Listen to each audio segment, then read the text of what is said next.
నడచిన ఈయన ఏ పాపం చేయకపోయినా శిక్ష పొందాడు. సరే, దాన్ని అట్లా ఉంచితే, నిర్దోషి అయిన వాడు శిక్ష పొందుతూ కూడా తనను అన్యాయంగా నింద మోపి శిక్ష విధించినటువంటి వారి క్షేమాన్ని కోరుతున్నాడంటే ఇది దేవుని గుండె తప్ప మానవ హృదయం కాదు. ఇది ఈ హార్ట్ ఏదైతే ఉంది, గుండె, తనకు కీడు చేసిన వారిని సైతం క్షమించి ప్రేమించేటువంటి హృదయం ఇది మానవ హృదయం కాదు, ఇది దైవ హృదయం. ఈ ప్రేమ సామాన్య ప్రేమ కాదు, ఇది అగాపే, దైవ ప్రేమ అన్నది వాడికి అర్థమైంది. యేసు ప్రభు ఆ మాట పలికి మౌనంగా ఉన్నాడు.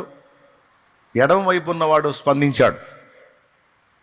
బోధకుడా యేసు, నువ్వు చాలామందిని రక్షించావంటగా, ఈ శిలువ మీద నుంచి నిన్ను నువ్వు రక్షించుకొని మమ్మల్ని కూడా రక్షించవచ్చుగా అని వెటకారం చేశాడు.